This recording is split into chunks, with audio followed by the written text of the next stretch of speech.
Hello guys and welcome to the studio. So this is Marcus Pilgrims here and welcome to the studio. So in the studio guys, this is the first episode of how to program in C#. So so first of all guys, go to the link I'll leave in the description here. And you want to download Visual Studio Community free download. Or you can just scroll down and download 2017 RC and download that. But after 2017 version, you can download whatever one you want. But here, what I'm going to do is open up Visual Studio now once you've installed it, and then go to File, New, Project, and in the templates here, you want to select C# and you want it to be a console app or console application. And the name here, I'm going to call it something like Unfair IL Rules.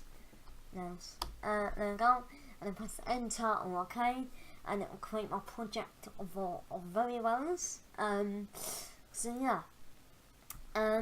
Here you'll see we have a class for Pilgrim. So it's like our main function here as well. So main, this is basically the starting point for the program. So when you debug the program, if there's no main, it won't know where the hell to start from. So you're probably going to need a main function here. You need that. It's already going to be there because you need it. Alright? So this is where the program will start. So in here, I'm going to put down something like, you don't need to follow it along with me. You can just watch and listen if you want. Because they're not really making a program. And they're showing you like the type of variables and that. So here if we do string and then name equals, so I'm just going to type out some code here. You don't need to worry about what I'm typing out. You can try and understand it, but I'm not going to explain it yet until I've done typing it out. Can't even spell.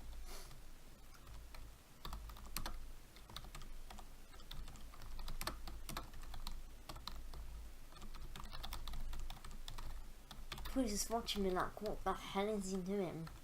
Is he like gay?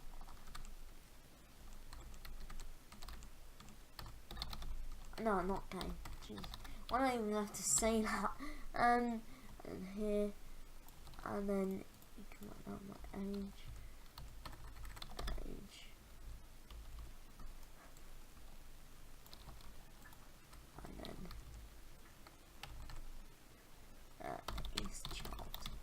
But what I'm going to do here, I'm going to be a bit sneaky with you guys and try and like challenge you guys here. I'm going to be a little bit of an unfair person here. Int 1 and then point number. I'm just doing this, don't worry about me. I'll explain it after. Okay. Here, just to challenge you guys a little. You know, you're probably going to be a bit confused when I do this.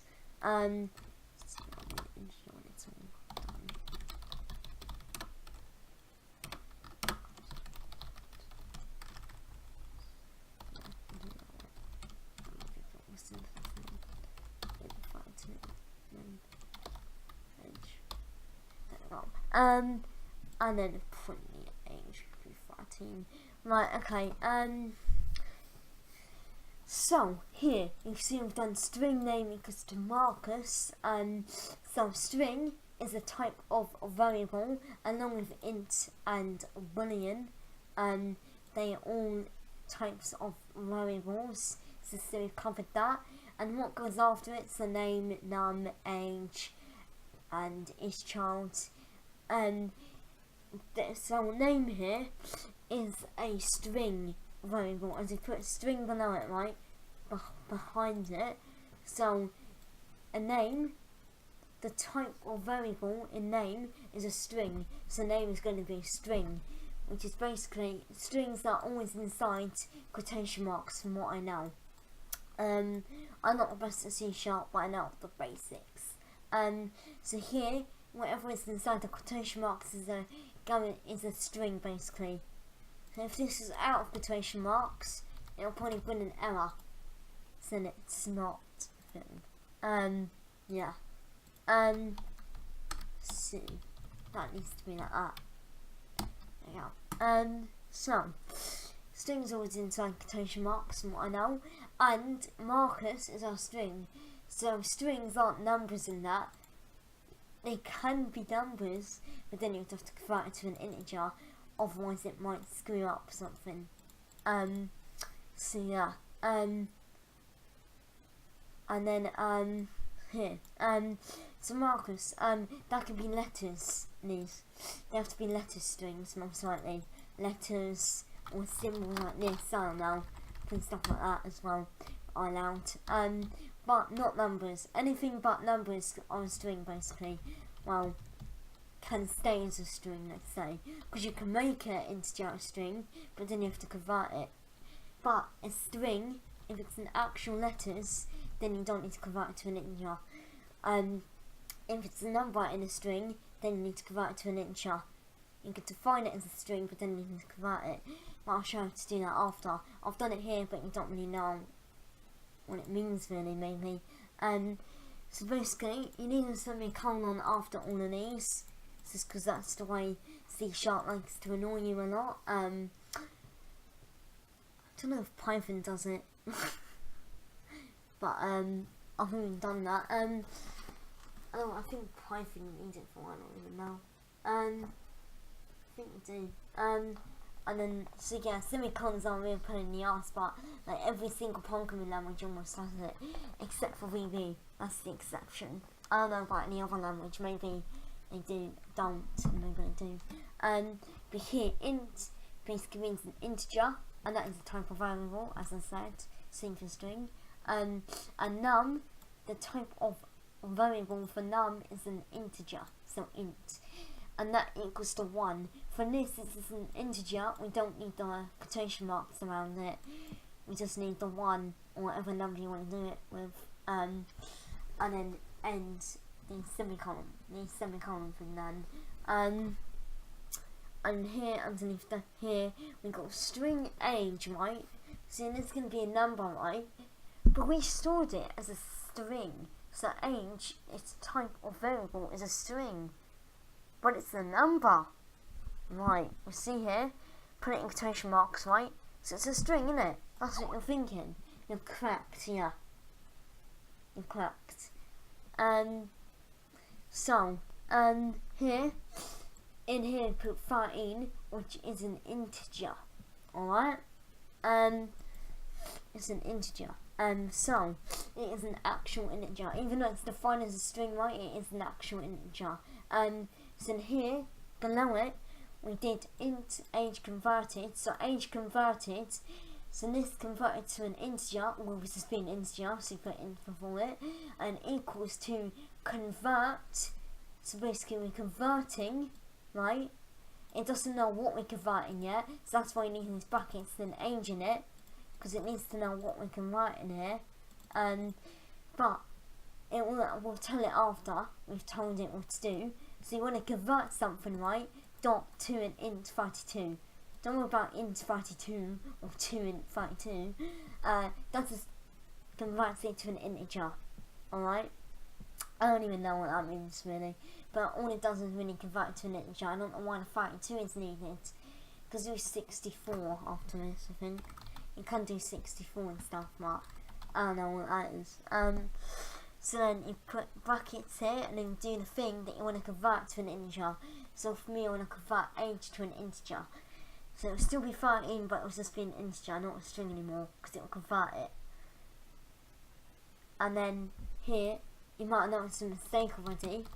It's meant to be age converted, because then it's just going to print out the string of 13. If I print out the string here of what's meant to be an integer, then let me see what we get. Should I? It's probably find exception, I don't even know. Let's see anyway. If we try and print out as integer, right, as a string. Let's see. Before it's converted.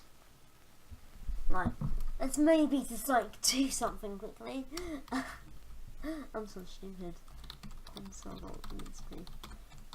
It's basically not quit it until, or basically not continue until you press any key. So yeah. So 13, right, doesn't run error, but still, you need the age converted. When you're like adding stuff onto it, then I think that's why it can actually generate random numbers that aren't even correct due to the calculation. I mean, like, I don't know. But here, I'm going off topic right now. And under that, you got bull is child equals true. So Boolean is basically Boolean, and is child is Boolean. That's the type of. So is child is the type of variable in that is a Boolean, and that is equal to true, because Boolean can only be true or false. So I am a child, so that's equal to true. True means yes. I would say false is equal to no in simpler language in English. Two is still words in English, so I mean, you should still be able to relate it, or understand it, you know.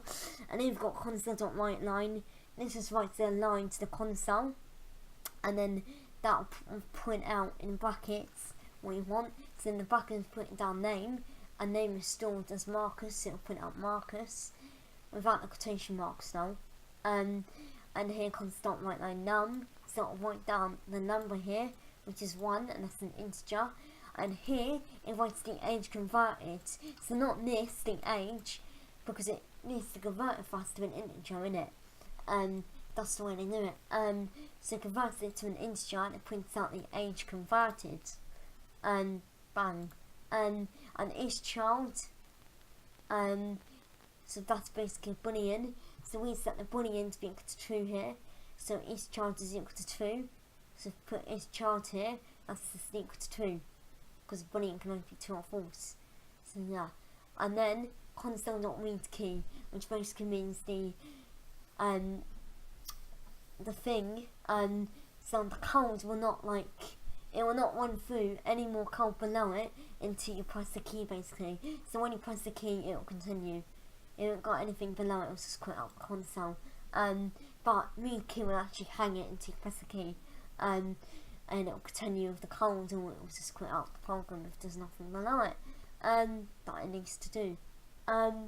So if I make this a bit more trickier here, I'm kind of going off topic then, but I'm just going to do this as a little challenge for you guys. So yeah, I'm going to do this as a little challenge for you. Now, if I debug this, after putting an exclamation mark behind true, let me give you a little hint here. An exclamation mark basically means, in simpler words, for a Boolean and that, it will basically mean the opposite of what it currently is. So it currently is true, so it's basically the opposite of true if we put the exclamation mark. Or it can mean not. Alright, let's say not. So equals not. Exclamation mark in English translated to not. That's basically what it means. Not true. And a Boolean, right, can only be true or false, right? But it's not true, so it must be false. So you see if we're correct. Let's have a look, actually. Yeah, we're correct. False. Great. So yeah, you've now learned about variables. So well done guys, and thank you very much for watching this video. And don't worry, there will be more tutorials that will be more in depth, but very, very interesting. So yeah, thank you very much guys for watching, and peace out. Come be golden.